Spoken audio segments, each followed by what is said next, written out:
Good morning po sa ating lahat. God is good. All the time. Sige po, tayo po lahat ay tumayo. Para po tayo po ay magsisimula na po sa ating gawain. Magsisimula na po tayo po sa ating pong gawain. Kaya yung mga kapatid po natin dyan na nanonood, tayo na po dito po sa ating pong bahay-sambahan at tayo po ay aawit po sa ating pong Panginoon. Pero bago po yun, tayo po ay pangungunahan po ni Sister Rhoda para po sa ating pong opening prayer at nang lang po para po sa ating pong pag-aawitan. Sige po, tayo po ay manalangin. Panginoon, salamat po sa umagang ito na narito po kami lahat upang sumamba sa iyo, Panginoon. Panginoon, na mga kapatiran po na wala pa dito, ipaalala niyo po na ito ang araw ng pagsamba, araw ng pagpupuri para sa iyo, Panginoon.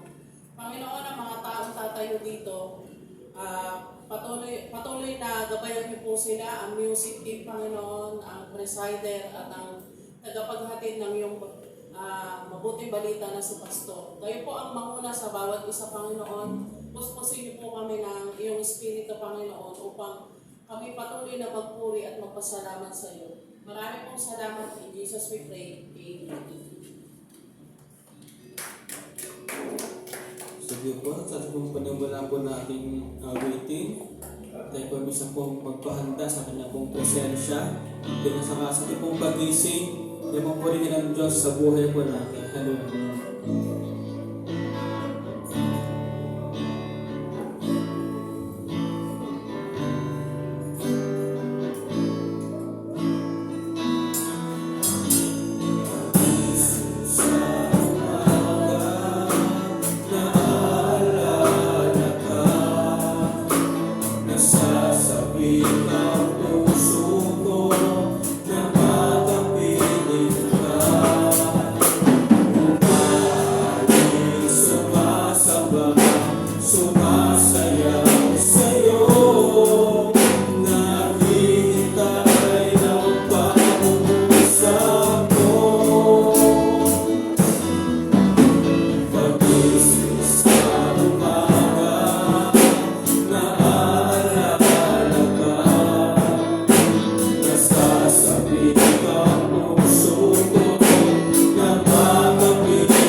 Weekling, Panginoon, sa Panginoon, sa aming buhay, Lord God. Purihin ka, Lord, sa pangalan ni Jesus. Amen at amen. Hallelujah, Lord. Sige po, ito po scripture.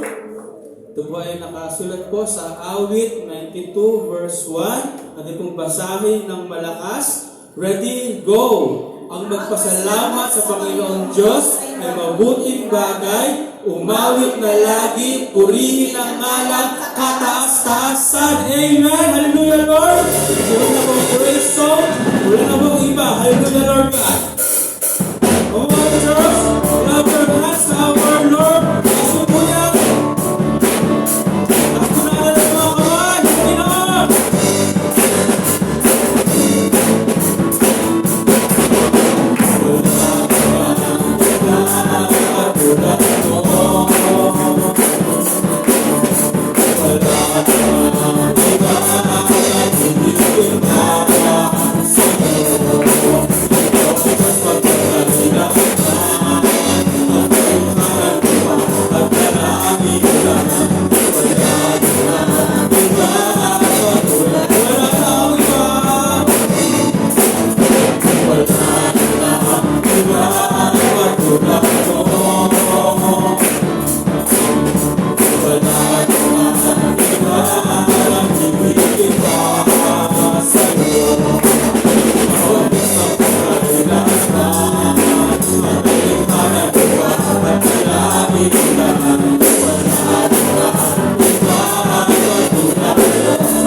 Panginoon.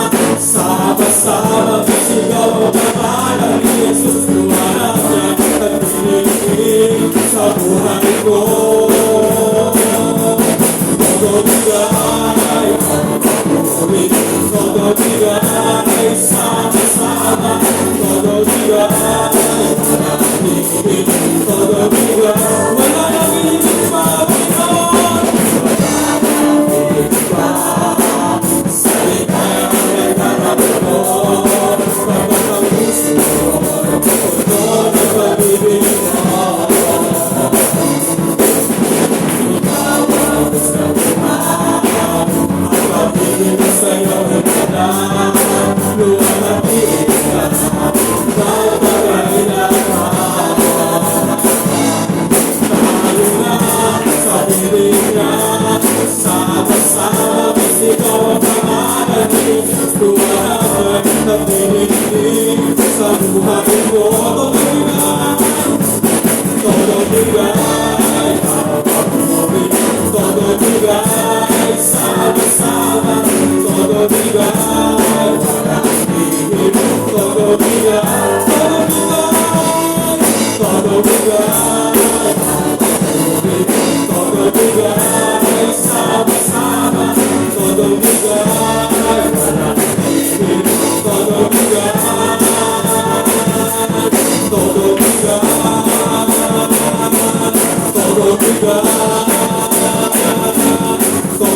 Amen!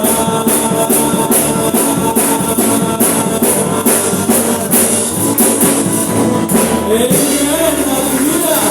Sa inyo pong lahat ang pinakamataas na papuri pa sa Lord sa pangalan ni Jesus. Amen at amen. Patuloy po tayong lumapit sa kanyang pong presensya. Narito kami, Panginoon. Iparanas mo, Lord, ang inyong pong ipamalas sa amin, ang inyong pong kapangyarihan, ang inyong pong kadakilaan, ang inyong pong kalwalhatian sa buhay po namin, Lord. Lord, we ask for the Holy Ghost, Panginoon. At saka, Lord, yung pong bumaba sa aming pagkalit ng Panginoon. We ask, Lord.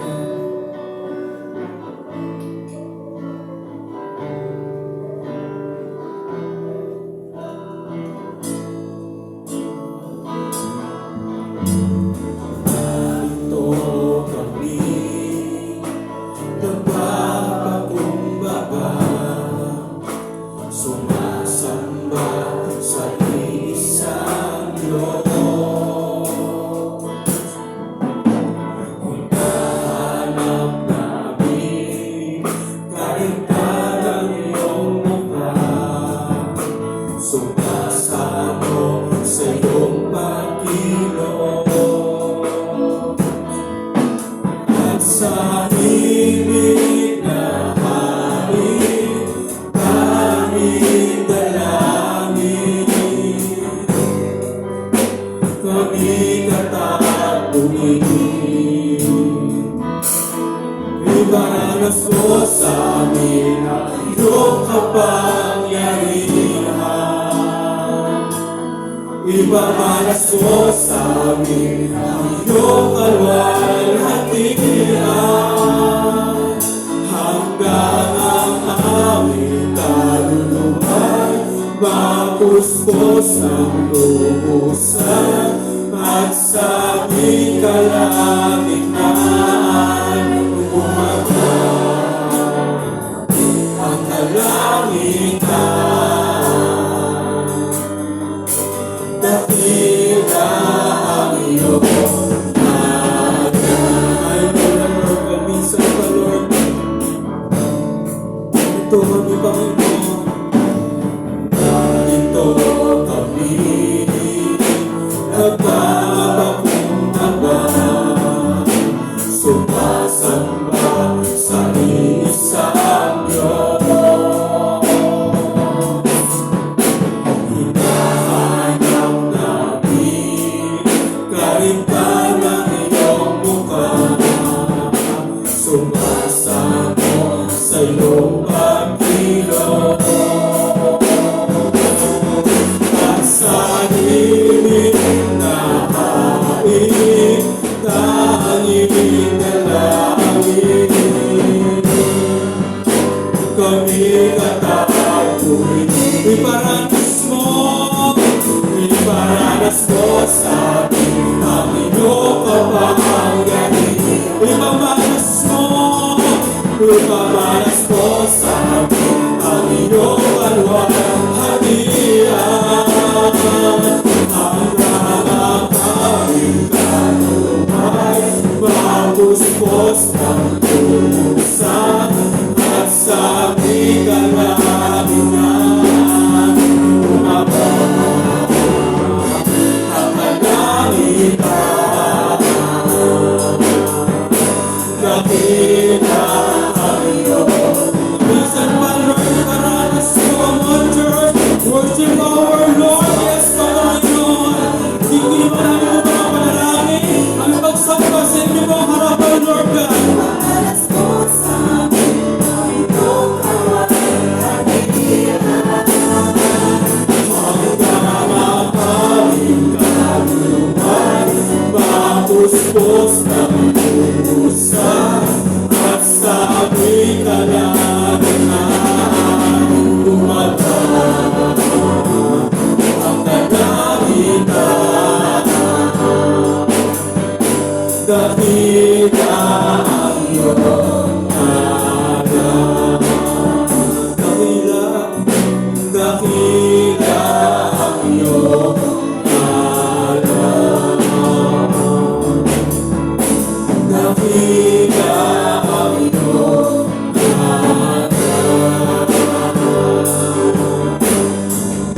patuloy pa natin siyang purihin, nagmumula sa ating mga puso, sa ating mga labi. Yes, Lord God. Patuloy ka namin, Panginoon, na aming sinasamba. Salamat, Panginoon. Magag na kong mga pagkakataon, Lord, na napurihin ka ng malaya, Panginoon, sa buhay namin, Lord God. Kaya mong panalangin, Lord, sa pangalan ni Jesus. Amen and amen.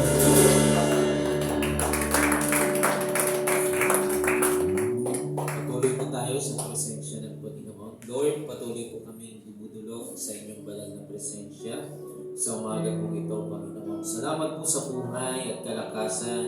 Salamat po, Panginoon, sa inyo pong pagkalinga, pag-iingat sa amin sa mga nakaraang araw, Panginoon. At ngayong Lord, kami po ay patuloy na sumasamba sa inyo sa Espiritu at sa katotohanan, Father God. Patuloy po namin dinadalangin, Panginoon, ang aming mga kapatid, Lord, na may mga struggle sa buhay. Dalangin po namin, Ama, ang inyong patuloy na pag-provide sa lahat ng kanilang mga pangangailangan, financially, materially, and physically. Sino man sa aming mga kapatid o Diyos, bata man, young people, or adult, Lord, na may mga karamdaman, patuloy niyo, Lord, na iabot ang inyong mga kamay sa kanila at sila'y pagpalain, pagalingin sa anumang uri ng karamdaman. Anumang pagkilos ng kaaway sa kanilang buhay ay patuloy po namin kinakansila, winawasak sa pamamagitan ng kapangyarihan ng pangalan ng Panginoon Jesus. Pagpalain niyo po sila, Panginoon, at patuloy po nilang maitalaga ang kanilang sarili sa tuwing araw ng linggo, Panginoon, sa pagsamba at pagpupuri po sa inyo, Panginoon. Lord, sa umagang ito, sa amin pong pagpapatuloy, Panginoon, dinadalangin po namin ang inyong pong pamumuno sa amin. Especially, Lord, sa amin pong pag-aaral ng inyong pong mga salita. Nawa ay maranasan namin ang kapangyarihan ng inyong pong mga salita. Naway buksan niyo po ang aming puso, ang aming isipan, at bigyan ng daan ng inyong pong mga salita. Binawaksi po namin ang anumang katigasan, ang anumang kasalanan sa aming pong mga puso, Panginoon, upang ang iyong mga salita ay maingatan namin, Father. Lord, maging ang iyong lingkod na gagamitin. Lukuban niyo po siya ng iyong kapangyarihan at lahat ng mamumutawi sa kanyang mga labi ay yaong pinapahintulutan niyo lamang, Father. Salamat po, Panginoon. Makita po namin, Father God, na ang iyong mga salita ay napakahalaga sa amin. Na kung wala ito ay walang nutrisyon ang aming espiritual na pamumuhay. Lord, pinapagkatiwala po namin ang lahat ng bagay sa inyo hanggang matapos ang aming gawain o sa buong maghapon, Panginoon. Sa iyo ang pagsamba at ang pagpupuri sa pangalan ni Jesus. Amen. Sige po, tayo po yung makakaupo muna. So, purihin po ang Panginoon. So, kumusta po kayo? Sabihin mo nga sa iyong katabi, kumusta ka, kapatid? Okay. So, kagahapon ay nandoon po kami sa gawain ng mga kabataan. Sa sampunan pala nakatid sa.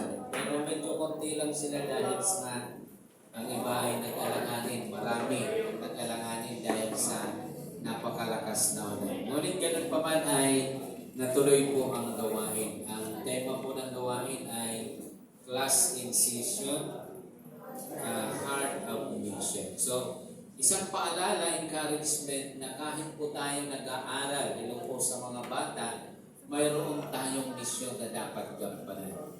Kahit tayo nasa trabaho, mayroon tayong misyon na dapat gampanan. So, ang simple lang na pag-i-invite na uy, dalo ka sa church namin, ay mahalagang gampanin na po yun sa ating misyon bilang mga mananampalataya.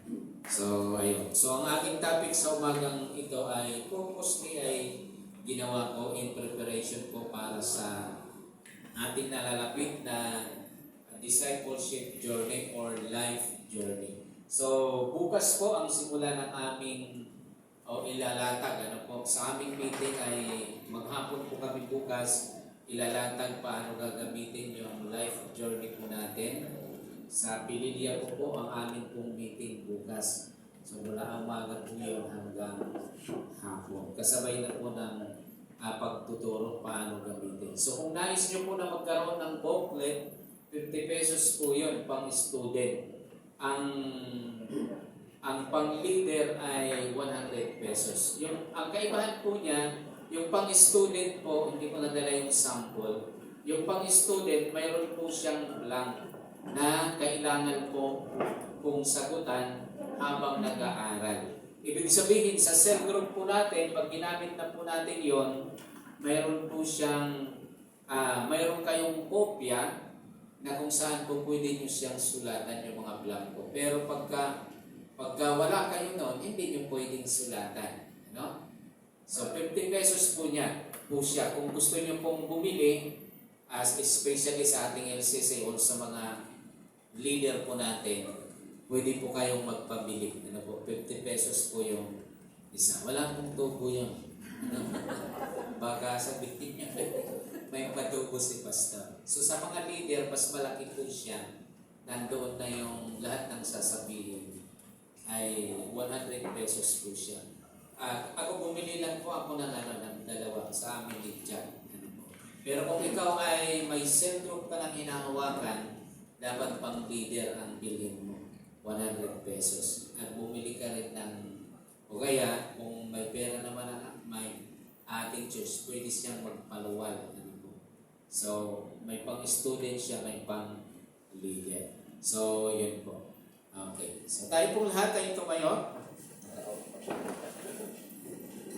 Sa bilang paggalang sa pagbasa ng salita po ng Diyos.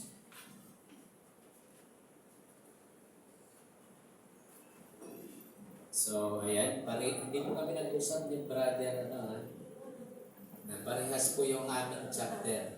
So, ayan, responsive reading po tayo. Ako po ang unang babasa. Tulad ng palmera, ang taong matuwid, tatatag ang buhay. Sidar ang kagaya, kahoy sa Libanon, lalagong malabay. Puno ng madaling sa kahalan ng Yahweh, sa templo ng ating Diyos, bunga nila'y darang. Tuloy ang pagbunga kahit na ang punong ito ay tumanda, lunti at matatag, at ang dahon nito ay laging sariwa. Sabay-sabay po tayo. Ito'y matotoo na si Yahweh ay tunay na matuwid. Siya mong sanggalang matatag na batong walang kalungan. Pinagpala ng Diyos ang kanyang mga salita. Tayo po'y makakaupo na. So, ito po'y pinamagatan ko pong planted with a purpose. So, dapat po natin, kasi uso po ngayon ang lipatan po. So, kung maalala natin, yun ang paalala doon po sa gawain ng mga kabataan. Kasi may mga worker po ngayon na ginagather po, nakikipag-interfellowship, pero with a motive na makuha yung mga kabataan. Matanay po sila. So maganda po ngayon ang ginagawa ng district. Hindi po tayo nakikipag-fellowship sa ibang grupo. Actually, matagal na yung pinagbawal kahit yung kumuha ng tagapagsalita outside IRM. Kasi ang tinatarget po nila yung mga potential na leader. Para makuha po nila yung mga leader po ng church. So yun po yung kagandahan. At kaya nga kailangan maging maingat po tayo. Kailangan natin maunawaan na hindi po aksidente na tayo po ay naging IRN. Yan po ba? May layunin ng Diyos. Dito po tayo nakakilala, dito tayo nag-umpisa, dito tayo dumadalo sa simbahan ito kasi dito tayo tinanim ng Diyos. At may layunin po siya, bakit po tayo dumadalo sa IRN. Especially po, siyempre sa ating IRN Montalban. Kaya po ang pamagat po dyan, planted with a purpose. So, background po muna tayo. So, ang 92 chapter 92 ng awit, ito po ay tinatawag na awit ng ginagawa po nilang awit sa pagsamba during Sabbath. So, noon pa man, may mga category na po sila ng kanta. May mga tinatawag po silang Song of Ascent at Song of Descent. Yung bang, kasi pagkapista po sa Israel, ang may processional po silang ginagawa sa pagsamba. Mula sa baba, kasi paakyat po yung templo. So may tinatawag silang Song of Ascent. Yun yung mga awit na kinakanta po nila pag paakyat po sila sa templo. Mga 1 kilometro po yun ang layo. Tapos may mga tinatawag din po silang Song of Descent. Pagkapababa na po sila sa templo, yun din po yung kanilang kinakanta. At mayroon din silang tinatawag Song for Worship at saka sa Sabat. Yun po. So ang chapter 92, yun po, nag-iisang, parang yun lang ang nakita ko na nag-iisang may pamagat na ito'y awit na ginagawa ko nila ng awit ng pagsamba. So purpose of the chapter, so to celebrate God's faithfulness and justice. Upang kanila pong pagpugayan ng Diyos sa kanyang hustisyang ginagawa sa bansang Israel at sa kanyang katapatan. Ano ba? To contrast the faith of the righteous and the wicked. So kung makikita po natin sa chapter po yun na huwag kayong maiingit sa mga masasama kahit sila ay yumaman. Bakit ang dulo nila? Distraction. Samantalang ang mga taong matutuwid, sila ay pagpapalain ng Diyos. Kahit matanda na, sila ay mamumunga pa rin. So yun po yung kaibahan ng faith ng mga mananampalataya at hindi po mananampalataya. Another one, to encourage worship and thanksgiving, especially on the Sabbaths. Alam niyo po ba bakit Sunday na ang ating ginagawang pagsamba sa Lord at hindi po tayo Seventh-day Adventist? Samantalang ang mga Seventh-day Adventist nananatili sila sa Sabat. Ano po? So bakit po tayo Sunday na ang ating ginagamit na pagsamba? Kasi po ang Sabat, it marks down the ending of the old covenant. Ano po? So nung mabuhay po muli ang Panginoon, araw ng linggo po yan. No? So in honor na sa tawag dito yung resurrection, kaya po ang mga alagad, ano po, mababasa po natin yan, Acts 20 verse 7, 1 Corinthians 6 verse 2, Revelation 1 verse 10, na ang kanilang ginagawa na pag sila po ay nagpupumunyon, nagtitipon, unang araw na po ng linggo, pagsamba sa pagkabuhay na muli ng ating Panginoong Hesukristo. So ang mga alagad, sumasamba po sila, linggo na po sila. Hindi po Sabado. So ang Sabado po nila, ginagamit po nila for evangelism. Pumupunta po sila sa mga sinagoga para mag-share ng gospel, mag-house to house, at ang ibang araw-araw. So ganun po siya. So in honor po yun, yung Revelation chapter 1 verse 10, ang tawag dyan, in the Lord's Day. Yung praise po na in the Lord's Day, araw ng linggo po yun. Kaya ang araw ng linggo ang tawag din sa Biblia, the Lord's Day. Kaya pwede nating batiin ang ating mga katabi. Happy Lord's Day, katabi. So ganun po siya ginagamit. Kasi araw po yan ng pagsamba. Okay. So mayroon pong isang farmer na nagtanim po siya ng isang kawayan. Tama ba? Tagalog, kawayan? Bamboo? Ano po? So, nagtanim po siya ng kawayan for more than a year. Dilig po siya ng dilig, ngunit hindi po tumutubo ang kawayan. Pero pagkatapos po ng almost 2 years, nagulat yung farmer. Kahit po, pinagtsagaan po niya diligin yun, bigla pong may mga umusbong na buhay. Ano po? And then, bigla po siya, ang bilis po niyang lumago. So, ganun po siya. So, yung pala, yung pagiging tahimik ng kawayan na ito, yung pala ang kanyang ginawa, nagpaugat muna siya ng marami. Ano po? Para mabilis po siyang tumubo at magpadami. So, ang punto po, minsan may panahon sa ating buhay Kristiyano na tila tayo ay nakatago o walang nangyayari. Amen po ba? Di ba, minsan attendan ng attend, Lord, bakit wala naman nangyayari sa buhay ko? No? Hindi mo pa rin ako binibless. Ayos naman yung commitment ko, pero ang totoo, inuugat ka lang ng Panginoon. Pinapadami lang ang iyong ugat. Amen po dahil pinapalalim ang ating pananampalataya, paghahanda at paghahanda para sa mas mabuting pangunguna.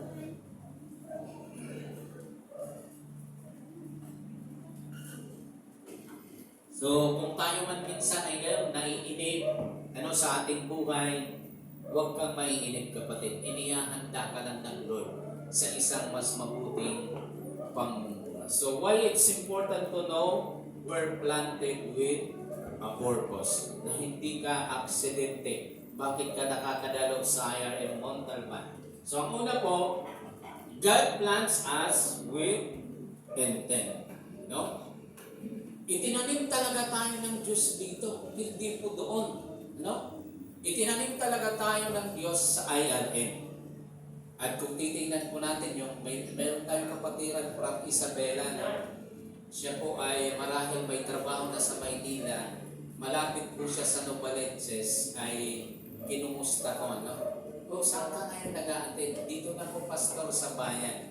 Kasi mayayain po tayo sa Novaliches bayan. Malaki po ang ating church dyan, ano? Sa sentro mismo, malapit sa Islay. So, ganun po yun. O, ang kaibahan po kasi sa IRM, parang pamilya po tayo. Ang ating pagtrato talagang pamilya. Saan man po tayo mapadpad, maghahanap po tayo ng IRM. No? Kasi may layunin ng Diyos, bakit po sa IRM po tayo nakakilala. So, ang sabi po dyan, ito po ay sa ang Tagalog, ang salita ng Diyos version. Uunlad ang buhay ng mga matuwid gaya ng mga palma at tatatag na parang puno ng sidro na tumutubo sa Libanon. No, sino rito ang gustong umunlad? Parang ako lang. Alam niyo po yung sinasabi ng talata. Uunlad ang buhay ng mga matuwid. Declaration po yan, hindi po yan kumbaga given na po yan.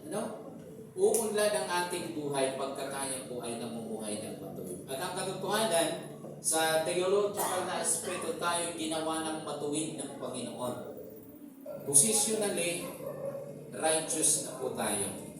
Bagamat ang ating pagbabago, ang tawag po doon ay sanctification. No? Ay siya, gradual, pero positionally matuwid na tayo sa Panginoon. Binayaran na ang ating mga kasalanan mula nung tayo ay bata hanggang sa tayo ay mamatay. Alam na ng Diyos kung ilang libo ang magiging kasalanan mo, kapatid. At binayaran niya na po yun nung siya ay mamatay sa krus ng Kalbaryo. Bagamat kailangan pa rin po nating magsisi. Yun po kasi ang provision ng grace sa ating pagkakasala. So, ang taong matuwid ay tiyak o unlad, kagaya ng palma. At tatatag na parang puno ng sidro na tumutubo sa Libanon. So, dalawang puno ang kinukumpare ng talata sa isang mananampalataya. Ang isa ay kagaya daw ng palma. So, hindi po tayo aware sa mga hindi natin ito nakikita. Pero ito po siya, no? So, yung palm tree, ganyan po siya sa Middle East. So, pero sa atin, isang uri pala ng palm tree ay nyug, no? So, nyug lang pala yan sa atin, no? So, hindi lang po kasi natin makilala kasi iba ang sa Middle East. Pero family pala po yan, no? So, ang tinutukoy po niya yung pagiging matayog na maaabot ng isang taong matuwid. Amen po ba? Gusto natin i-bless tayo ng Lord. Patuloy po tayo na maglingkod, mamuhay ng matuwid sa Panginoon. So, ito naman po yung cedar tree. Ito yung cedar tree sa Libanon. Ito naman po yung isang klase ng cedar. So, sa atin, parang ang tingin ko, siya, nara. Ganun lang pala yun. Kasi nasa konteksto po tayo ng Pilipinas. Nara tree, pinaka matibay sa aking pagkakaalam, na puno. na sa aking sariling pagsisiyasat, ang kaibahan daw ng cedar tree, mayroon siyang pang-ibabaw na mahabang mga ugat. Tapos, 12 feet mula sa ground, mayroon pa po siyang another na mga ugat na siyang nagpapatibay po sa kanya. Inaalin tulad dito ang taong matuwid kung gaano siya katatag, kung gaano siya katatag sa gitna ng mga bagyo. Amen po ba? Sa atin daw sa Pilipinas, ang pinakamatitibay na naratri ay nasa Bicol. Tumutubo daw siya sa mga batuhan. No? So, ganun daw ang sinasabi ng ating mga illegal logger. Nasa Bicol daw ang mga matitibay na naratri. Okay. So, sabi naman po ng Jeremiah, pero mapalad ang taong nagtitiwala at lubos na umaasa lamang sa akin, matutulad siya ng punong kahoy na itinanim sa tabi ng ilog na ang mga ugat ay umaabot sa tubig. Ang punong kahoy na ito ay hindi manganganib dumating man ang tag-init o mahabang tag-araw. Palaging sariwa ang mga dahon dito at walang tigil ang pamumunga. So pag nagtanim pala ang Lord, hindi po ito malayo sa ilog. No? Tinitiyak po niya na may sapat kang nutrient na makukuha para sa iyong buhay na espiritual. Yun po ang katotohanan. Hindi po siya nagtanim ng walang layunin. Pag tinanim ka ng Lord, may layunin po siya. So God doesn't scatter, He strategically plant us. Talagang plinano ng Lord. Nakakita na kayo ng isang magsasaka na pawardi-wardi lang magtanim, hindi po. No? Actually, ang pagsasaka, pinakamahirap din po siyang trabaho. Bubungkalin mo ang lupa, lilinisin mo. Ano pa? Yung pati mga ugat puno nililinis. Hindi ko alam ang mga tawag ng mga equipment po yan. Pero ganun po siya. Kahit direct ang araw. Pag wala kang makinarya, kalabaw. No? Kaya napakahirap po magsaka. At inimagine ko, ganun tayo tinanim ng Lord. Prepare po niya ang lahat ng bagay para po tayo lumago ng maayos. So believers are placed in families, churches, and communities to fulfill divine assignment. So hindi po aksidente, kapatid, kung saang pamilya ka ngayon isinilang. Amen po ba? May layunin po ang Diyos dyan. May divine assignment ka.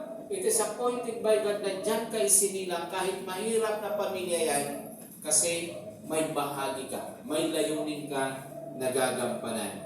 Hindi rin aksidente kung saang church ka ngayon. Ano? Sino po rito ang nagsimula agad ng IRM? Wala naman. Ano? IRM. Ano? Sa akin kasi Catholic ako. Catholic na Christian. Pero ang ginagawa ko kasi noon, sumisimba lang ako pag birthday, pag December. No? So, ganun lang ang pagsisimba ko. Pero nung ako'y makarinig ng mabuting balita, nagsaliksi, ay doon ko nalaman, hindi pala ang pagsisimba December lang at saka birthday. No? Dapat pala tuwing linggo ang pagsisimba. So, natuto tayo dahil sa salita ko ng Diyos. Kung saan man tayo ngayon na community nakalagay sa Montalban, may layunin ng Diyos. Mayroon siyang divine assignment. May pinapagawa ang Diyos sa Aya ni Montalban. Ano po? Na hindi kayang gawin ng mga nasa probinsya na ayari. So ang Diyos ay itinalaga po niya, itinanim niya sa bawat lugar ay ang IRM churches para sa iisa pong layunin. Okay, so tulad ng magsasaka ng bamboo, tayo'y dapat magtiwala sa tamang oras ng Diyos. Ang lugar mo ngayon ay bahagi ng mas malawak niyang plano. Kasama po yan ang ating pamilya, ang ating trabaho, ano man ang pinagkakaabalahan natin. Kailangan makita natin, bahagi po ito ng malawak na plano po ng Diyos. Kaya ang paglalaanan po natin hindi lang trabaho. Hindi lang puro trabaho, no? May pamilya ka rin na kailangan mong asikasuhin. May church ka rin, spiritual family. na dapat mong asikasuhin. May kapitbahay ka na dapat mong bahaginan ng mabuting balita. May mga kaibigan ka na kailangan makarinig ng salita po ng Diyos. So, ito po, bilang guide, purpose of a disciple. So, maaaring magtanong, ano kaya ang layunin ko sa buhay? Ano po? Yan ang madalas na tanong ng mga kabataan. Nung ako'y kabataan din, ganyan. Bakit kaya ako sige lang? Kung ako lang ang masusunod, ayoko sa mahirap na kalagayan. Mahirap po maging mahirap. Ano po ba? Alam niyo po ba noon ay naranasan ko kahit po pambili ng toothpaste ay hindi mo makita. Madalas ang ginagamit noon, nung teenager ko ata ako, may asin dyan. Pwede kang mag-toothbrush ng asin dyan, sabi ng tatay ko. Pag ayaw mo ng asin, may type bar dyan. Sabi ko, grabe naman. So maganda naman sa ngipin, yung type bar. Masubukan nyo, subukan nyo. Kaya lang, malakas po siya sa tubig. Pagpapanlaw Sabi ko, grabe. Ang hirap naman ng buhay nila. Ayun po kung ganito. Yung aking buhay hanggang sa pagtanda, mahirap po maging mahirap. Sabi nga ni Pacquiao. Kaya nga mga kabataan, pag sumigapan ninyo, plinano ng Diyos talaga na tayo paunlarin. Hindi na po natin masundan ang magandang plano ng Diyos sa atin. Ang gusto kasi natin, diskarte natin ang masunod. Hindi po ang plano po ng Diyos. Okay. So, purpose of a disciple, to follow Jesus wholeheartedly. Ano po? Ito po yung pagsunod na araw-araw. Nasa trabaho ka man, nasa office ka man, nasa church ka man, nasa bahay ka lang, dapat sumusunod ka sa Panginoon araw-araw at ng buong puso. Another one, to serve others in love. Kung tayo man ay naglilingkod sa ating mga kapatid, dapat ang motibo nito ay pag-ibig. Amen po ba? Kung paano tayo minahal ng Panginoon, ganun din ang ating ipamalas sa mga bagong mananampalataya, sa mga taong inaabot po natin. Yung inaabot natin sila dahil mahal po natin sila. Another one, to share the gospel and make disciple. So hindi lang po tayo share ng share.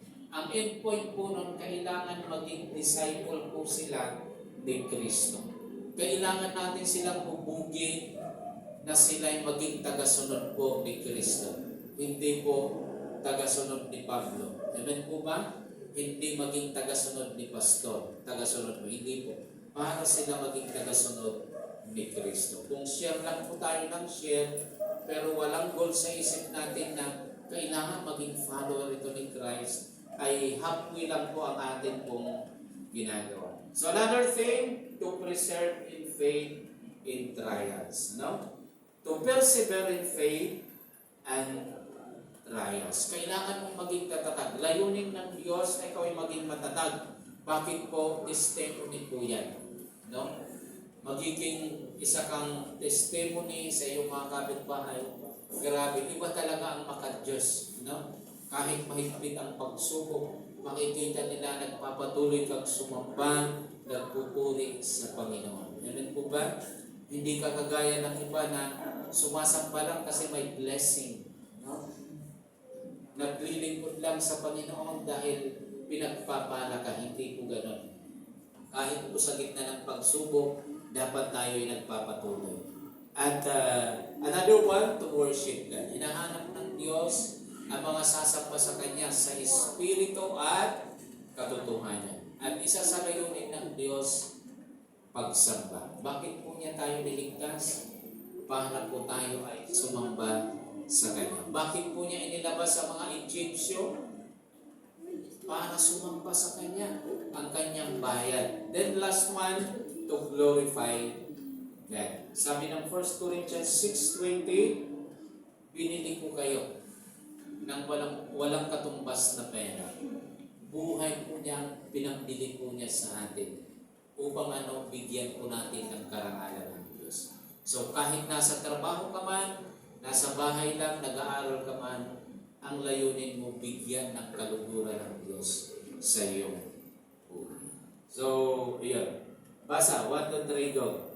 Be as useful as a tree. Give life to others. Be shelter to everyone. Plant fruits to all. Be good like a tree. Okay, maging mabuti ka, no? Kagaya ng puno, yung kanyang kabutihan, nagbibigay siya ng shelter, namumunga siya para may pagkain ang mga lumalapit sa kanya. Ganon din ang buhay Kristiyano po natin. Then pangalawa po, rooted for stability and growth. So hindi po tayo tinawag ng Diyos para mamatay lang. Amen po ba? Hindi po tayo tinawag ng Diyos para lang mag-exist.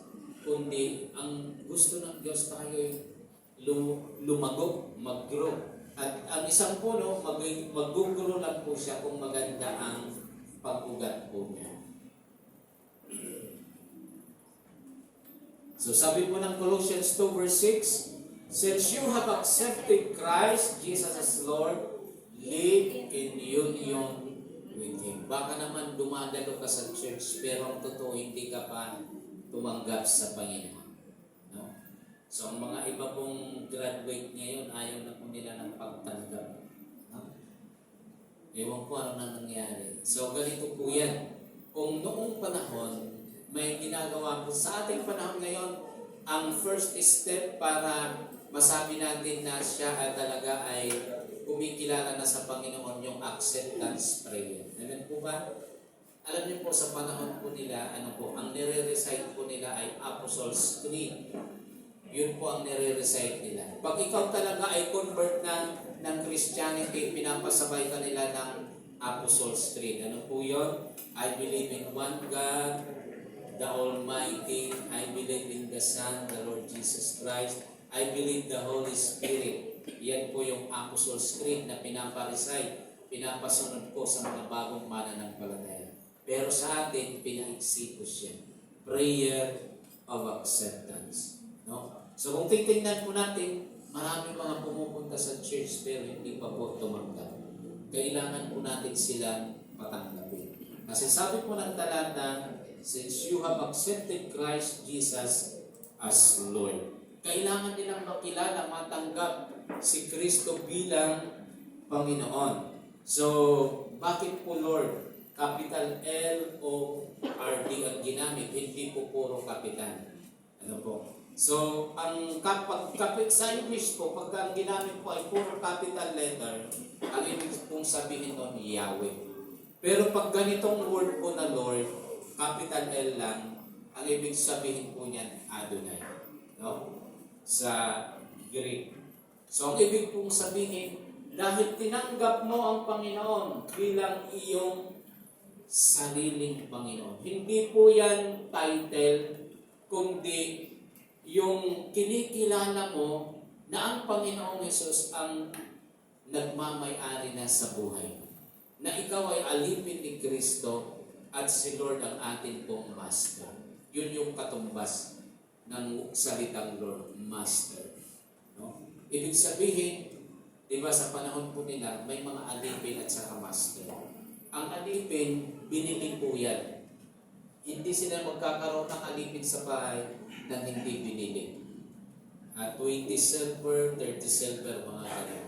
Sa ating panahon, nasira na po yan. Dati may mga ganun pang practices. Pero sa Biblia, biblical po na may alipin si Lord at Master po natin siya. Tayo po ang kanyang alipin. Pag tinanggap na po natin ang Panginoong Hesus bilang Panginoon, dapat sumusunod na po tayo sa Kanya. Amen po ba? Yun po ang kahalagahan ng salitang Lord po dyan. At ang sabi, live in union with Him. Dapat ang ating pamumuhay nakikiisa na kung paano namumuhay po si Kristo. Then 7 sabi niya, keep your roots deep in Him. Build your lives on Him and become stronger in your faith, assure thought, and be filled with thanksgiving. Sino po sa tingin ninyo ang inuutosan? Tayo. No? Minsan kasi yung iba si Lord ang magpapalago sa akin. Inuutosan ka nga Panatilihin mong malalim ang iyong ugat sa Panginoon. Tayo ang inuutusan. Hindi po sinabi na, sige, magtiwala lang kayo sa akin. Pananatilihin kong malalim ang inyong ugat. Hindi po. Tayo rin, may part tayo, paano po tayo lalalim sa Panginoon. Yan po ba? May part ka, kapatid, hindi puro sa Panginoon. Kung pagiging matibay at paglago ang pag-uusapan. So, kailangan gawin mo yung part mo, gagawin ng Lord ang kanyang part sa'yo. Okay. So, being rooted and built up in Him protects us from spiritual drought. Bakit gusto ng Lord na lumago po tayo? Bakit kailangan na maging malalim ang ating pagkakaugat? Ang gusto ng Lord, maging matibay po tayo sa lahat ng mga pagsubok sa buhay. Ang gusto ng Lord na kahit may problema ka na, nandoon ka pa rin sa church. Amen po ba? May time ka pa rin. Kasi sa ating panahon po ngayon, napakababaw na po ng Christianity. Namatayan lang, hindi na umating sa church. Hindi lang nadalaw ni pastor, hindi na po umating sa church. Bakit si pastor ba ang ugat mo? Nakaugat ka ba kay pastor? No? Hindi po. Kailangan po natin isipin na dapat ang ating ugat sa Panginoon. Tayo ay naglilingkod, sumasamba dahil sa Panginoon. Hindi po sa kanino mang tao. Another one, deep roots allow resilience in trials and storms. So, ibig sabihin, nagiging matatag tayo pagka malalim po tayo sa Panginoon. Sa tingin po ng iba, pag sinabi pong malalim, kailangan marami kang alam. Hindi po. Para sa akin, hindi po. Ngayon lang naman po naging available po ang Biblia sa atin. Alam niyo po ba noon, mas matatag ang buhay Kristiyano? Ni isang chapter, wala po silang hawak. Kasi ang mahal po magkaroon ng Bible po nun, pag mayroon kang isang chapter, kailangan mong magpapatay ng baka. Tapos yung balat nun, doon isusulat. Ganun po siya kamahal. E kung isang libro, di ilang baka yun. Itatambak mo sa bodega mo. Di ba? So hindi po knowledge po yan para sa aking karanasan. Amen po ba? Devotion mo sa Lord. Yun ang nagpapalago sa buhay Kristiyano. Hindi lang po knowledge. Amen po ba? Bagamat sa atin ngayon, nakakatulong kasi nandyan na yung Bible. Yung ating cellphone may Bible pero hindi pa natin binabasa. No? Yung iba naman ayaw mag-download ng Bible. Gusto games lang. No? So, hindi po tayo lalalim kung wala po ang Biblia. Tama po yun. Bahagi po yun. Pero yung ating devotion talaga, personal devotion sa Lord, yun ang magpapalalim po sa ating sa Panginoon. So, ayan. Natawa na po natin yung nasabi pa ng tayo. So, growth requires staying connected to God and His Word. Tandaan po natin, kailangan connected ka sa Lord, connected ka rin sa Kanyang mga salita. So, sa kanilang panahon kasi very dependent sila sa sasabihin ng mga alagad, ng mga apostol. Kasi wala silang hawak na literal na Biblia. Kaya ang kanilang pakikinig, kung anong sinabi ni pastor, yun na yun. No? Ganun sila nagtitiwala sa kanilang panahon. The Word of God is the living water that gives life to us. Tandaan po natin yan. Kaya po, ganito po, i-try nyo i-observe sarili nyo. Subukan po ninyong hindi kayo nagbabasa ng Biblia. Anong mangyayari? Manghihina ka. Kasi ang salita ng Diyos, siya po ang nagbibigay ng sustenance din sa atin. Para po tayo manatiling malusog, malakas sa ating pananampalataya. Ilang taong ka ng Kristiyano, di mo pa nauubos na basahin ang salita ng Diyos cover to cover. Kailangan i-goal mo yan. Amen po ba? Kailangan hindi lang si pastor ang nagbabasa, hindi lang ating mga leader ang nagbabasa. Tayo rin bilang bahagi ng katawan ni Kristo. Kaya po pagka wala ang salita ng Diyos, walang devotion, hindi ka naman nananalangin, hindi ka pa nagbabasa, ay tiyak po yan, manghihina ka. Kasi ang salita ng Diyos ang nagbibigay ng sustenance mo sa atin. So dahil ang salita ng Diyos, ang tubig na nagbibigay buhay sa ating pananampalataya, manatiling nakaugat sa salita upang lumago ayon sa plano ng Diyos. Para ka hindi mahiwalay sa plano ng Diyos, kailangan natin ng regular na pagbabasa ng salita ng Diyos. So, basa po. Jesus, the living water, the water I shall give will become in him a stream of water welling up to eternal life. Sabi mo ng Biblia, si Jesus din ay tinatawag na siyang living water. Hindi lang po yung kanyang salita. Ang sabi naman po na isang quotation, the deeper you go into the well of the Bible, the more refreshing the water is. No? So, si Jesus at ang kanyang mga salita, hindi mo siya po pwedeng paghiwalayin. Kung naniniwala ka kay Jesus, dapat naniniwala ka sa Biblia. Sabihin mo nga sa iyong katabi, maniwala ka kapatid. Sabihin mo pa, basahin mo ang Biblia. Naniniwala ka kay Jesus, tapos di ka nagbabasa ng Biblia. Magbasa ka rin. Amen po ba? Okay. Then last one po natin, flourishing in the right soil. So, hindi ka lalago kung nasa maling lupa ka. Lalago ka lang kung nasa tamang lupa ka. So, ito po. So, 92 verse 12, the righteous will flourish like palm trees. They will grow like the cedars of Lebanon. They are like trees planted in the house of the Lord that flourish in the temple of our God. So sa verse 13, makikita po natin yung connection. Saan ba tayo itinanim ng Lord? Hindi po hiwalay sa templo po niya. Kaya po hindi po tayo magiging mabunga, hindi umunlad ang ating buhay pag lumalayo po tayo sa church. Kasi ang nutrient, ang tamang soil, nasa templo ng Diyos. Amen po ba? Hindi ka magiging maunlad sa ayon sa plano ng Diyos kung hihiwalay ka sa church. Yun po yung katotohanan na makikita po natin. Ang sabi po sa 14, that still bear fruit in old age, that are always green and strong. No? Kahit may edad ka na, fruitful ka pa rin, hindi ka nalalanta. Maaaring nalalanta tayo outside, pero yung ating kaluluwa, yung ating spirito, fresh pa rin. Amen po ba? Dahil tayo ay nasa Panginoon. Yun yung kagandahan. Sino po yung warrior sa Bible na matanda na nakikipaglaban na? Sino? Hindi po. Si Caleb at saka si Joshua. Alam niyo po ba, 80 years old, malakas pa, kabataan pa, nakikipagdigma pa. Sino na itong 80 years old? Meron pa tayong mga military na 80 years old, makikibaka pa. Wala na.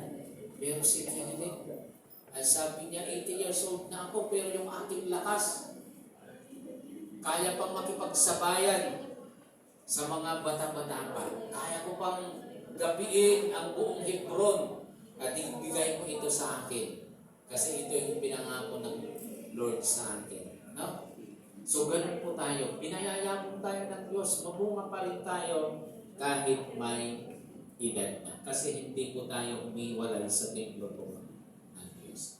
So, sabi naman po ng Mateo, and the seed sown in the good soil stand for those who heard the message and understand it. They bear fruit, some as much as 100, others 60, and others 30. So sa talata, pinapakita ng tinatawag din pong soil sa ibang aklat ay ang ating puso. So, ibig sabihin, yung ating pag-respond sa salita ng Diyos ay may kinalaman. Kung paano po natin ina-apply, nauunawaan ang salita ng Diyos, may kinalaman po yun sa ating pagiging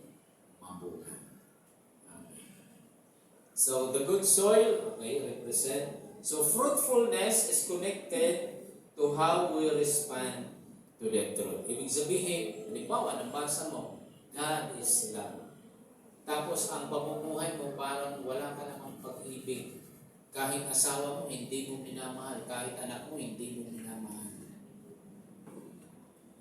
Humihingi ng baon ang anak mo, ay wala akong pera, pangtungkit ko ito, huwag mong gagalawin. Pang-scatter ko ito, ano? Nakarinig ako ng mga ganon. Ng mga magulang, ay grabe naman. Minahal mo pa yung tungkit at pang-scatter mo kaysa baon ng anak mo. Anak mo, wala kang pagmamahal. May mga ganon po. No? So, kung alam natin na si Kristo ay mapagmahal, dapat ganon din ang ating pamumuhay na mapagmahal. Ang pagkakilala po natin kay Kristo ay hindi po siya lasinggero. Tama po ba? Kaya ang ating buhay hindi po lasinggero. Ano po, naging topic po kasi ni ating Christina. So, bakit po siya gumawa ng unang miracle, yung wine? Hindi po para maging lasinggero ang mga Kristiyano. Tingnan po natin yung context. Ayaw niya lang mapahiya yung kanyang kamag-anak sa mga bisita. Pero yung keyword, makikita niyo po doon. King James Version. Ano ang kanyang miracle na ginawa na wine? Anong uri ng wine? Good wine. Tingnan niyo po yung King James Version. Nakasulat po doon. Good wine. Hindi po red horse. Hindi po gin. No? Good wine. Hindi po siya nakakalasing. May tinatawag po kasing fermented at saka unfermented wine. So, ang ginawa ng Lord, hindi po siya nakakalasing. Parang juice lang po. Yung iba kasi ang interpretation, kaya ginawa ng Lord yung unang miracle para maging mapaglasing tayo. Hindi ko naman sinasabi na dapat dito. Kasi ang ating daigdig talaga. May mga countries din na yung kanilang bahagi ng hospitality, nag-o-offer sila appetizer wine.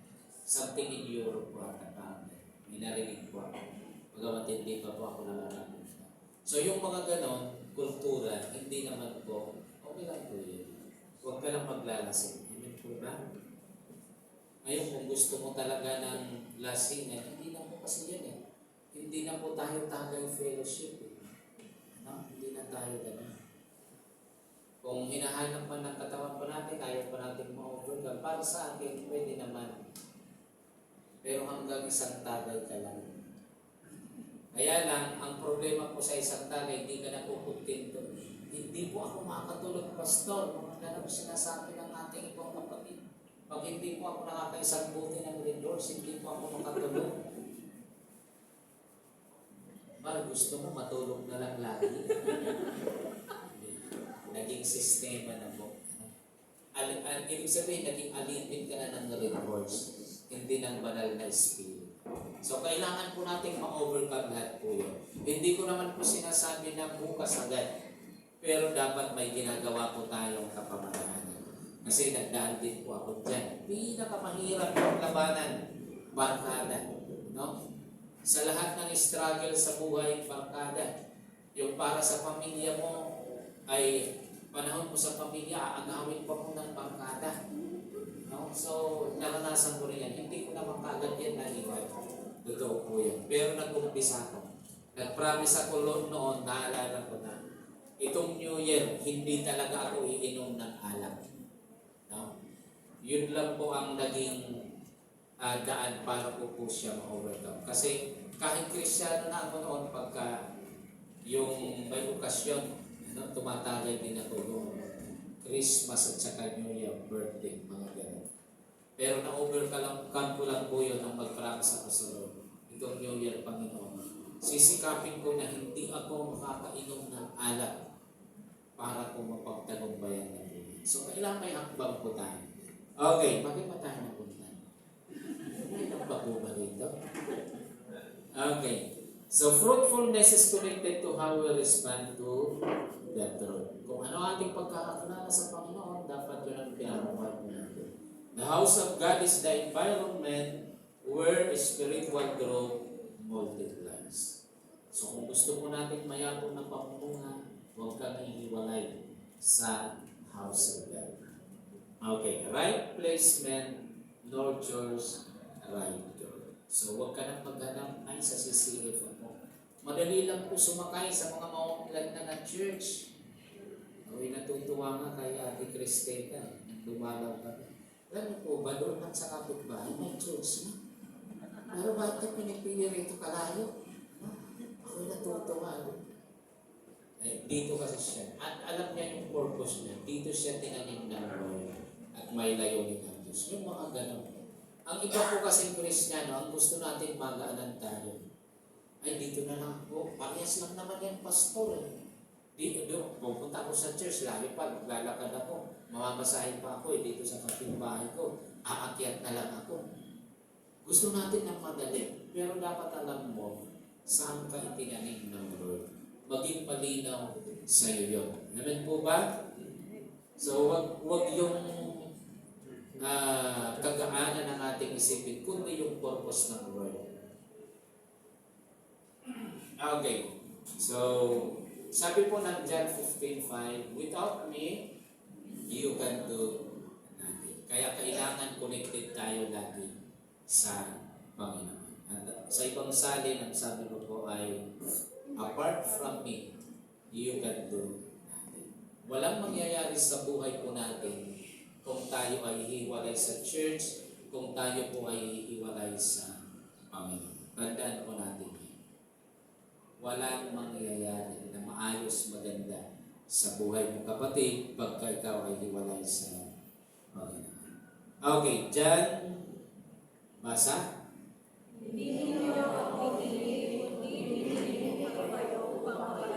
Tuloy lang.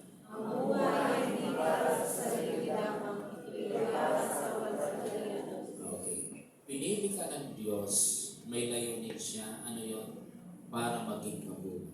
At ang bungang yun ay hindi para sa sarili mo, kundi para sa kaluwalhatian ko ng Diyos. So ang tunay na layunin ay hindi pansamantala, ito'y pang walang hanggan.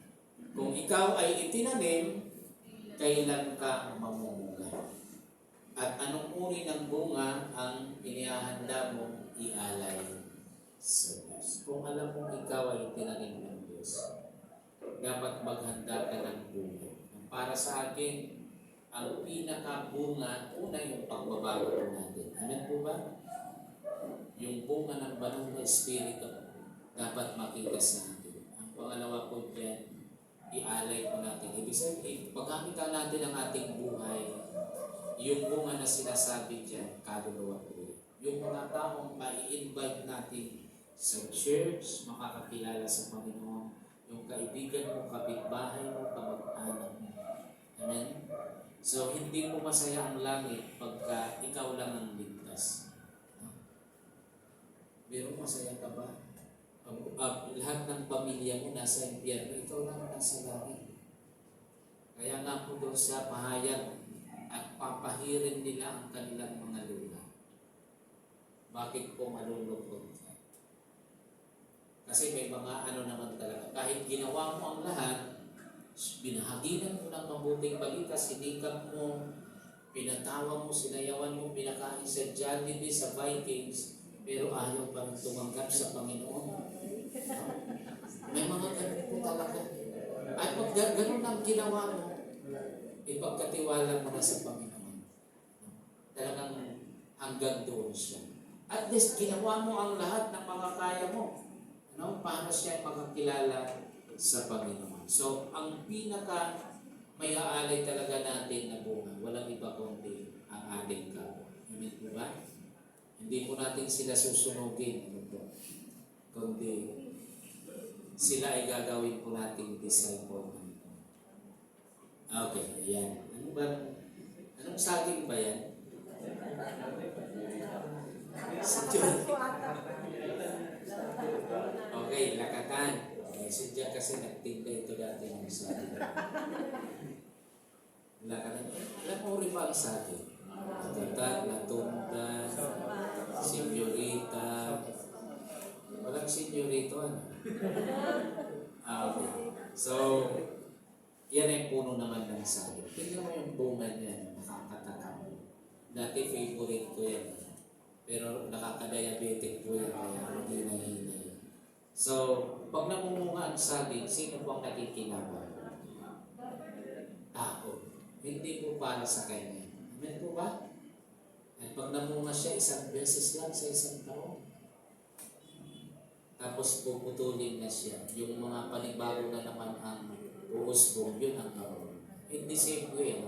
Sa buhay Kristiyano natin, seasonal po ang pagpupunga natin. Huwag nating pilitin na hindi pa season. Amen po ba? Magpa-season po muna tayo sa presensya ng Panginoon. At pagka tayo naging mabunga, isipin po natin hindi ang ating sarili. Hindi po yan kasi para sa atin, kundi para sa Panginoon. Sa kaluwalhatian ng Panginoon at sa kapakanan ng ating ibang mga kapatid.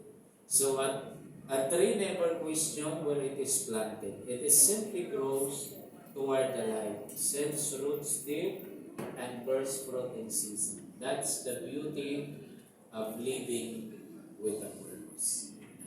So, ang isang itinanim ng Panginoon, hindi po yan mareklamo. Sabihin mo sa iyong katabi, huwag kang reklamo, kapatid. Kasi, tama, nakakapagod naman talaga ang buhay. Pagod ako, ganito, ganyan. Mga lalaki, mga ganyan. Madalas ang lalaki, ewan ko lang sa mga babae. O baka mali ako. Iba na ngayon, mga babae naman ang panareklamo. So, ang lalaki kasi parang more on work. Ang pagpapakita niya ng kanyang pagmamahal, trabaho. Dapat po natin maunawaan. So, sino po rito ang lalaki na malambing kagaya? Parang nakulan. Hindi yung misis ko kasi walang kalambing sa katawan. Kaya pinipilit ko na lang maging malambing. So, okay. So, ayan. Kung gano'n pa yung ating partner, yung ating mga anak, yung ating magulang, hindi sila showy sa kanilang pagmamahal. Unawain po natin. Iba lang ang kanilang kapamaraan. Pero pag sila po ay lumalago sa Panginoon, nagbabasa ng Biblia, nababago pa po yan. Amen po ba? Kailan mo huling nasabihan ng iyong partner sa buhay na, I love you? Sige mo. So may mga may ilaw na dyan. Hindi na mauso. Alam niyo po, napakahalagang word. Affirmation po yan na kahit tayo nagkakaedad na binabanggit pa rin po natin. I love you, darling. Parang ako lang lagi ang madalas nagsasabi. Parehas tayo. Huwag mo nang hanapin sa kapag nasa asawa mo pagka hindi siya gano'n. Ikaw na lang ang maging gano'n. Pero napakahalagang word po yan sa mag-asawa. Kahit nagkakaedad na I love you. Napakasarap po yan pag tama ba? Masarap pa rin dyan. Okay. So, basahin po natin ito ng sabay-sabay. Hindi para magulog, hindi para mabuga. Yan po yung ating pinagkataklay. Itinanim tayo ng Diyos, hindi para makulong, kundi para maging mabuhay. Para umunlad, maging kapakinabangan sa community man, sa church, sa ating pong trabaho. Yan, conclusion na po tayo. So, yan po ang ating topic, planted with a purpose. Then ang ating naging points ay God plants us with intent, rooting for stability and growth, flourishing in the right soil. So, tulad ng isang binding maingat na itinanim, bawat isa sa atin ay may layuning kampanin sa lugar kung saan tayo inilagay ng Diyos. Hindi aksidente ang pagkakatanim mo. May panahon ng paglago, may panahon ng pagsubok, at may panahon din ng pagmumula. Sa ilalim ng lupa, maaaring hindi ka makita, pero kumikilos ang Diyos upang ihanda ka sa pag-usbong. Kaya't manatili, magtiwala at lumago. Dahil ang buhay mo ay itinanim na may hindi po tayo nag-i-exist ng walang layunin. Nag-i-exist po tayo dahil may layunin ng Diyos sa buhay po. Tayo po yung manalangin. Lord God, salamat po sa inyong biyaya sa amin. Salamat sa inyo pong napakagandang layunin sa bawat isa po sa amin. Dalangin po namin na matanggap po namin ito, maunawaan, maipamuhay, Panginoon. At gawin niyo pong maunlad ang bawat buhay po ng mga kapatid, ang bawat isa sa amin.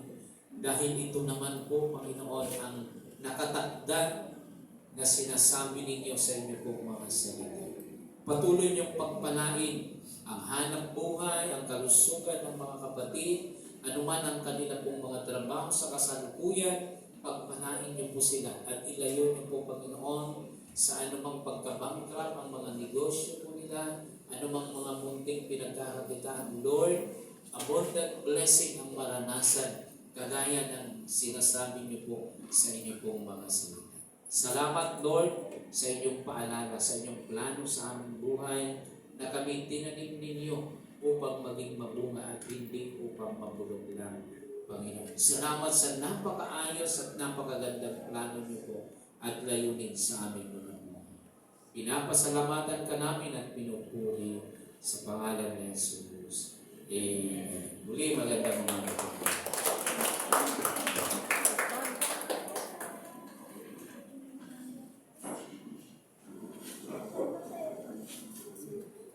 Mikey.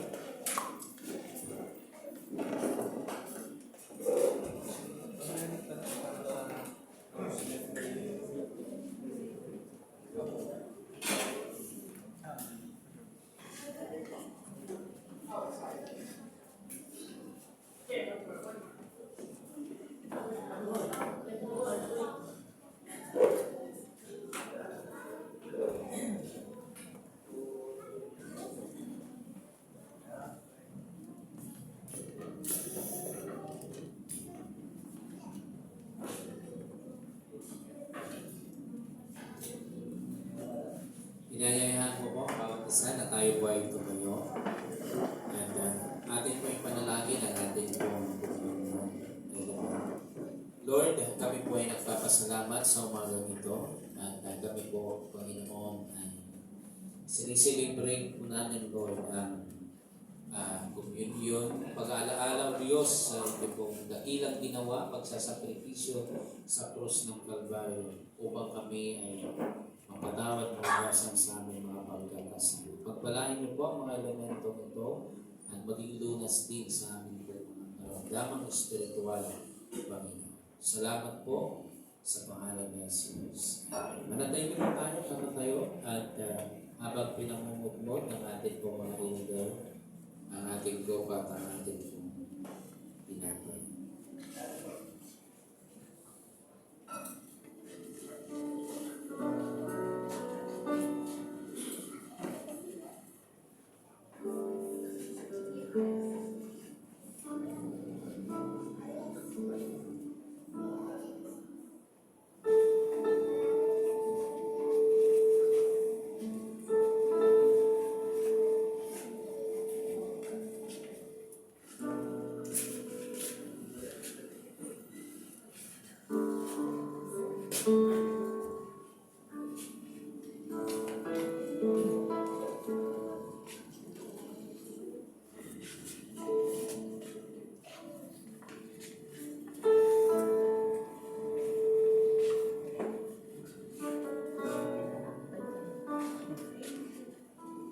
So habang pinamumuntod ko ay nais ko pong basahin ang mga talatang ito. Unang Korinto, chapter 11, verse 27. Kaya't ang sino mang kumakain ng tinapay at umiinom sa kopa ng Panginoon sa paraang di nararapat ay nagkakasala sa katawan at dugo ng Panginoon. Kaya't dapat siya sa atin ng tao ang kanyang sarili bago siya kumain ng tinapay at uminom sa tubig. Sapagkat ang sino mang kumakain at umiinom ng hindi kinikilala ang kalagahan ng katawan ng Panginoon ay kumakain at umiinom ng kahatulan laban sa kanyang sarili. Iyan ang dahilan kung bakit may hina at sakitin ang marami sa inyo. At may ilan ngang namatay na. Kung sisiyasatin natin ang ating sarili, hindi tayo hahatulan ng Panginoon.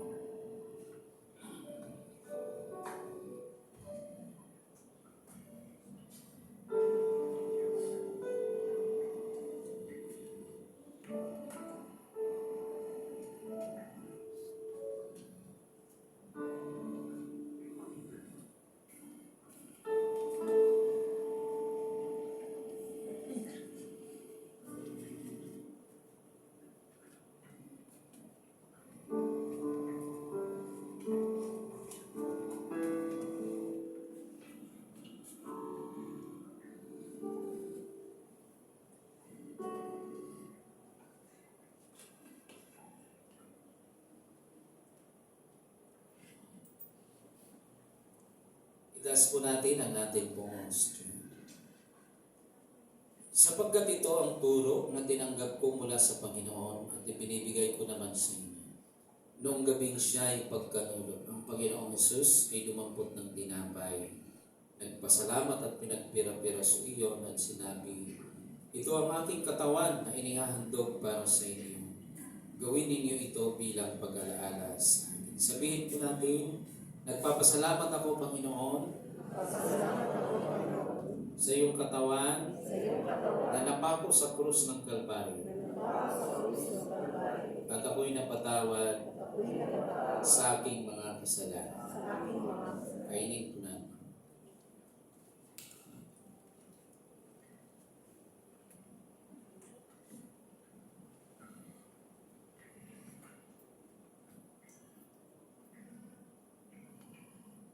Taas naman po natin ang ating kopa.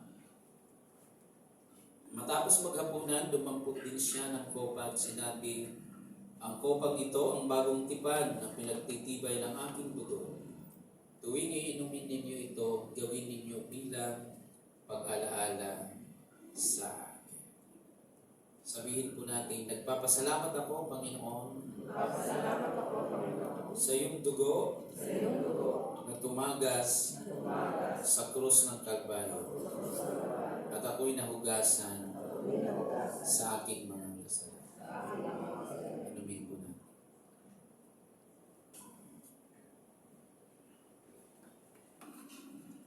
Manalangin po tayo. Panginoon, muli kami ay nagpapasalamat sa iyong kabutihan, sa iyong dakilang pag-ibig sa bawat isa po sa amin at sa inyong iglesia, Panginoon. Na kahit po kami ay hindi karapat-dapat pag-alayan ng iyong katawan at dugo, ay minarapat po ninyo. Minahal niyo kami, Panginoon, unconditionally, Father God. Tinanggap niyo kami, Panginoon, at pinawalang sala dahil sa iyong pagsasakripisyo sa krus ng Kalbaryo. Nawa ang dalangin po namin na ang ganitong pagsasakripisyo, Panginoon, ninyo sa amin ay magawa rin namin sa aming kapwa, Panginoon, upang sila rin ay makakilala po sa iyo. Salamat po, Lord, sa iyong kabutihan sa aming pong sa pangalan ng Jesus. Amen. Hintayin na lang po natin ang ating pag-enter.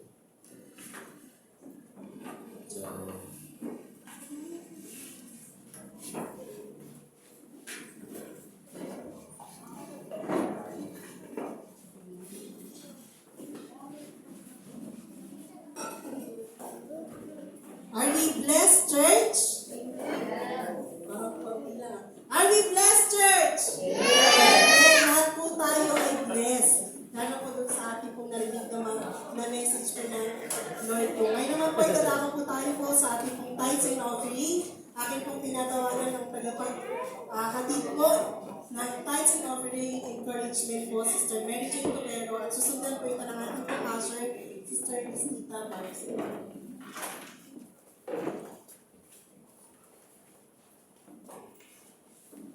Pagpalang umaga po sa ating mga kapatid. Una-una po sa lahat, pati ko nakalilang. Sorry, Master. Pag-isip ko po kasi diretso. Nasunod po, at wala akong babasahin salita ng Panginoon. Siguro, ibibigay ko na lang sa inyo yung aking experience sa pagbibigay. Ito na lang isa, kasi buwan-buwan naman na struggle talaga tayo. Bakit ba kasi tayo nag-i-struggle sa pagbibigay sa ating Panginoon? Una-una sa lahat siguro kasi hindi pa natin nabibigay yung tiwala natin sa Panginoon. So, ito yung kwento. Magkakwento na lang po ako. Ganito, itong katapusan, may mga kaibigan ako na pinagkakatiwalaan. Pahiram nga po ng pahiram. Tapos, hindi ko alam kailan babalik. May tiwala naman ako sa kanila. Katapusan na. Bayaran ng bills, bayaran. Natatawa ako sa sarili ko kasi parang nung sumahod ako, parang walang natira. Tapos may natira sa ATM ko, 300. Tiga 300. Siya sobrang gipit na gipit mo. Pag pindot mo ng ATM, kala mo nag-withdraw siya ng hundreds. Ang sabi, hindi siya makapag-withdraw ng hundreds. So, mabili 500. So, hindi ko siya na-withdraw. Tawang-tawa ako sa sarili ko kasi parang parang ako yung na-short. Parang kapapahiram ko sa kanila, ako yung na-short. Pero, short ako 300, may natira sa akin. May nakatukod kasi sa akin tights. Kahit po kasi ako yung wala nang matitira, 300 na lang, tapos meron ako sa GCash pang tights. Mag-iisip ako. Pero kasi para siya sa Panginoon. Pero pag sinanay mo yung sarili mo na para siya sa Panginoon, kapag hindi ka nakapagbigay, parang kulang. Parang kasing, Lord, nakakahiya. Ngayon, nung sinanay ko na kasi yung sarili ko na ganyan, kahit 300 na lang yung nasa ATM ko na hindi ko na-withdraw. So, naghanap ako ng ATM machine. Nasa 1.5, anong gagawin ko dito? Isinend ko na. Ibinigay ko yun sa Panginoon. Tapos, the following day, wala akong ka-idea kasi kung kailan ibibigay ng mga kaibigan ko. Yung mga hinirang nila. Wala talaga, as in. Hindi para kasi sa Panginoon eh. So, binigay ko siya sa Panginoon. Tapos naman, bumalik naman. Yung mga kinakabahan ako parang hindi na maibabalik kasi kaibigan ko. Binalik naman nila. So sa panahon ng kagipitan at panahon walang-wala ka na, kailangan lagi kami nakalaan sa Panginoon. Kasi para sa Panginoon yun, ibabalik mo. So purihin mo ang Panginoon sa ating buhay. Nawa mga kapatid, ang pagbibigay natin sa Panginoon ay maging tanda ng ating pagtitiwala sa Kanya. Salamat po sa ating Panginoon.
offering na ito. Lord, marami pong salamat sa mga kaloob pong ito ng iyong mga anak.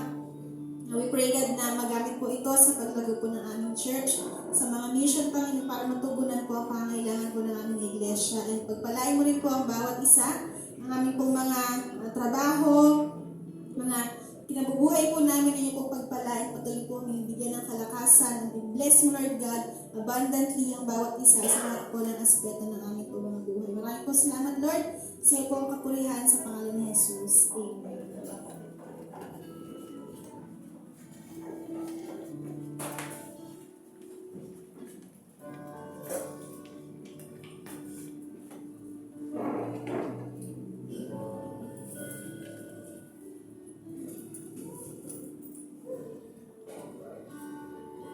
Tayo naman po ay dadako sa 5 piso mula sa puso. Ito po ay project ng ating pong finance para sa ikakatulong po sa mga ito po sa ating project.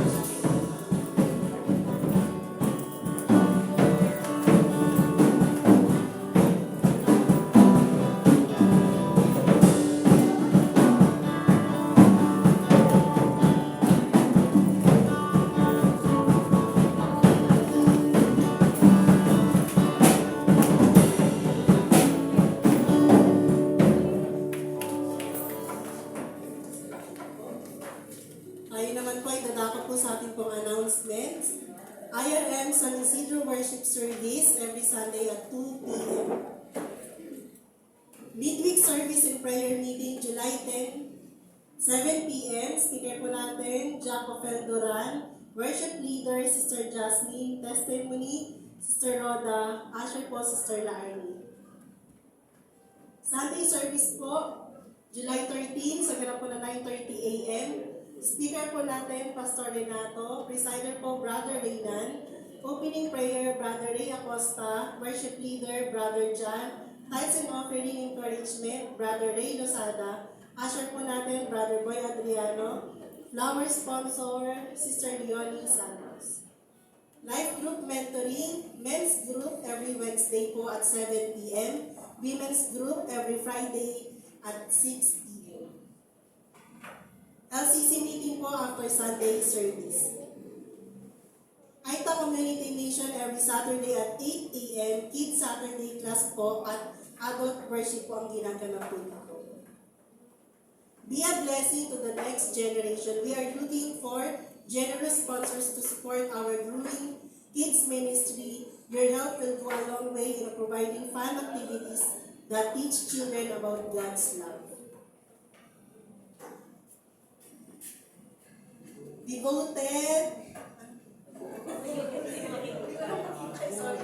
Devoted going deeper in discipleship ministry.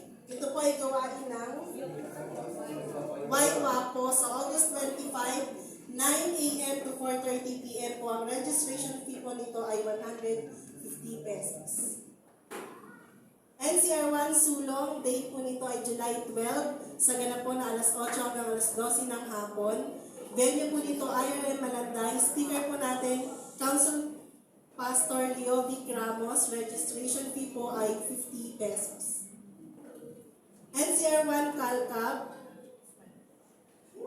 Ang team po nito ay Rooted and Radiant. A Healthy Well-Being.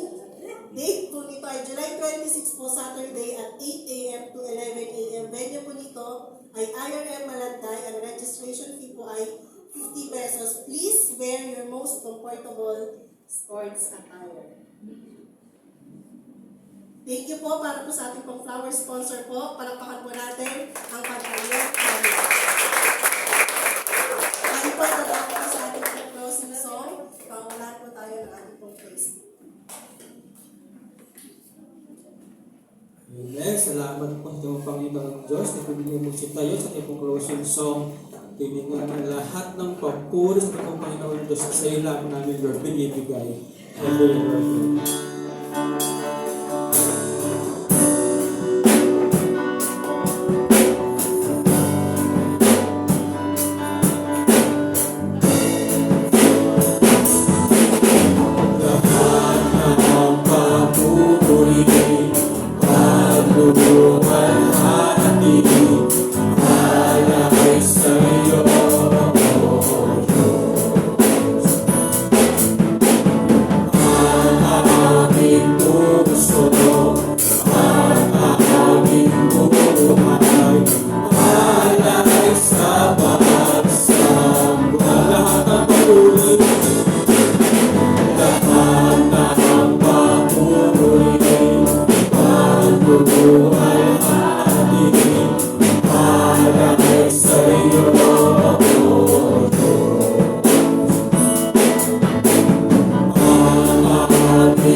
pagsamba sa umagang ito. Salamat po, Lord, sa mga kapatid na inyo pong ginamit sa harapan. Patuloy niyo, Lord, na pagpalain ang kanilang buhay at ang kanilang pamilya. Salamat din, Lord, sa mga kapatid na nakadalo, Panginoon, sa umaga po ito. Dalain ko rin ang iyong pagpapala pagpapala sa kanilang buong pamilya. Sa bawat miyembro, Panginoon, ng kanila pong pamilya, patuloy niyo pong iparanas sa kanilang abundant blessing, ang iyong divine provision at divine protection, Panginoon, sa buong isang linggong ito, Father God. Patuloy din namin tinataas sa inyo, Lord, ang aming mga kapatid na hindi po namin nakasama kung mayroon man sa umaga nito. Dalangin namin, Ama, ang inyong pagpapaalala po sa kanila na ang kahalagahan ng pagsamba po sa inyo. Ano man ang kanilang mga balakid sa buhay, alisin niyo po ito, Panginoon, at sila po ay makapanumbalik sa pagdalo sa pagsamba, Father God. At Lord, tinataas ko rin po sa inyo ang aming mga kabataan na nag-aaral, ang mga bata na nag-aaral. Dalangin ko po, Panginoon, ang inyong provision, Lord, sa kanila pong pag-aaral. Tulungan niyo po sila na sila ay maging masigasig, maging matalino sa kanila pong pag-aaral. At isupply niyo po, Panginoon, ang kanila pong mga pangangailangan sa araw-araw. Ilayo niyo rin sila sa anumang masamang influensya, Panginoon, ng daigdig. At lubos sila, Lord, na magpasakop sa inyo. At tulungan niyo sila, Panginoon, na makapamuhay ng ayon po sa inyo pong kalooban. Meron din sa aming mga nanay ng tahanan na mag-i-stay lang sa bahay. Dalahin namin ang inyo pong pagsama sa kanila, sa mga magtatrabaho. Samahan niyo po sila, Panginoon, mabalik sa kanilang workplace, Father God. At patuloy po nilang maranasan ang kagalakan ng pagtatrabaho, Panginoon, dahil ito'y daluyan ng inyo pong blessing financial sa kanila pong mga tahanan. Lord, ikaw nga po, Panginoon, ang aming itinataas sa araw po ito. Inaalala rin namin ang aming mga kapatid na marahil ay dumako sa kanilang mga kaarawan. Sa araw na ito at sa mga nakarang araw, patuloy niyong pagpalain ang kanilang buhay at mahabang buhay, O Diyos, ang inyo pong ipagkaloob sa kanila. Ganon din ang mga kapatid namin na marahil sumapit sa anniversary ng kanila pong kasal. Dalahin namin naman ang iyong pagpapala sa kanilang pamilya. At dinataas din namin sa inyo, Panginoon, ang aming mga kapatid na nagtatrabaho sa ibang bansa, Father God, at Di Masakat family, at ang kanyang mga kapatid ni Sister Elaine at sino man po na mga kapatid namin ang nagtatrabaho sa ibang bansa, hindi man po namin sila may isa-isa. Patuloy naming dalangin ang kanilang pag-unlad, ang inyong pag-iingat sa kanilang kalusugan. Patuloy po silang maging matagumpay sa kanilang pong pagtatrabaho sa ibang bansa. Alam namin, Lord, na hindi po madali ang sakripisyo po na kanila pong ginagawa para sa kanilang pamilya. Bigyan niyo po sila ng kagalakan, palagutan niyo po sila ng mga taong mapagmahal, Panginoon. At ilayo niyo sila sa anumang temptation, sa mga taong mapaggawa ng masama. I-cover niyo sila ng iyong banal na dugo, anumang gawa ng kaaway, Panginoon, na hindi po magtagumpay sa kanila. Anumang kasamaan ng taong Diyos ay hindi po magtagumpay sa kanila at sa bawat isa po sa aming Panginoon. Sa aming pansamantalang paghihiwalay, Lord, mabahon ng bawat isa ang kagalakan, kapayapaan, pag-ibig, at ito'y patuloy na maghari sa bawat isa sa aming mga buhay at sa bawat pamilya ng mga kapatid ko na. Itaas natin sa Panginoon ating mga kamay sa Kanya na makakapag-ingat sa inyo upang hindi kayo magkasala at makakapagharap sa Diyos ng may malaking kagalakan. Sa ating Diyos nating tagapagligtas, sa pamamagitan ni Jesucristo ang Panginoon natin. Sa Kanya ang kapurihan mula pa nung una, ngayon at magpakailanman. Ang lahat ng nagmamahal sa Diyos magsabi ng Amen. Pagpalain po kayo ng Diyos.